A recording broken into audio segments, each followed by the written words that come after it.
What's up is me guys. For today's video is wala naman talaga akong planong mag vlog sa lakad ko na ngayon. But first time ko kasing like ginawa yon. So tumawag yung tropa ko kanina, may ipapalinis daw na parang lawn. Parang yung lawn niya medyo makapal, siguro pa dibdib ko siguro, kaya basta above the waist. So nangyari is pinuntahan ko kanina and medyo makapal nga and kaya naman, okay naman siya. Tapos siguro binlag ko lang kasi first time kong gumawa ng ganun and so sabi ng tropa ko is kailangan daw ng tulong doon para gawin daw yung siguro yung niya, ang tawag doon, yung kung saan mag-aano yung ulan o kaya yung tubig, daluyan ng tubig papuntang sidewalk. So yun nga, isa pa sa naging parang challenging para sa akin kasi sobrang lamig yan guys. It's like minus 26 and it feels like 30 something yung weather and napakasakit sa kamay. Kaya kanina pabalik-balik ako sa sakyan and so buti naman mabait yung yung nakatira doon. So matanda na siya and lagi niya sinasabi sa akin na huwag kalimutan magpahinga, yung break daw. And sinabi pa nga niya sa akin na kung gusto mo balikan ko na lang, uwi na doon na daw ko.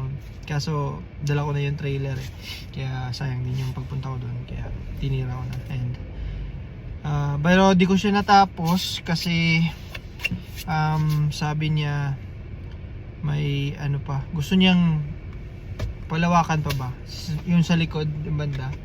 Siguro bitin din siya sa bandang kasi sabi lang niya 6 feet pero ginawa ko more than 6 feet na yun gusto pa niya na siguro away from the house siguro, kaso makapal talaga.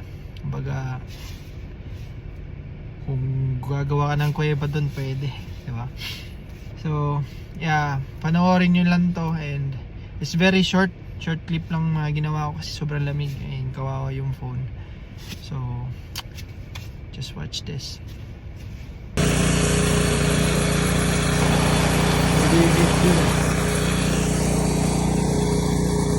So ito yung sinasabi ko kakaiba guys. Ayan, kasi di naman driveway ito parang lawn lang.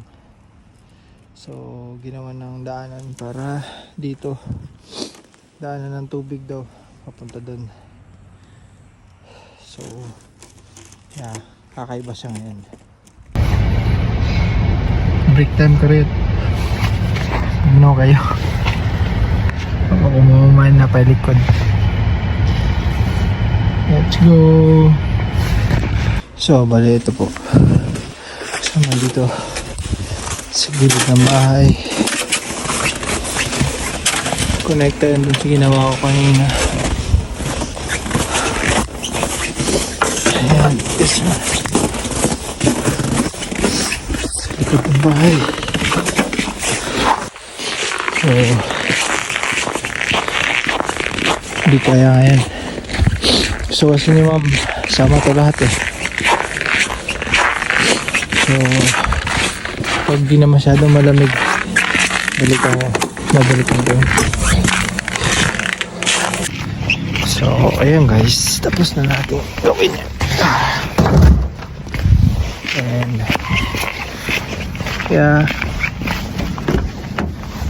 we're done for the day and I only have one house today because it's really cold outside guys.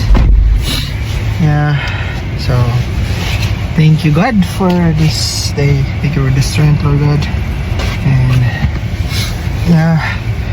thank you for a good customer. Mabait siya, medyo matanda na rin, so tulong ko na rin yun sa kanya. And yeah, she gave me a check. Woo! So let's go, and thank you for watching. God bless us all. See ya.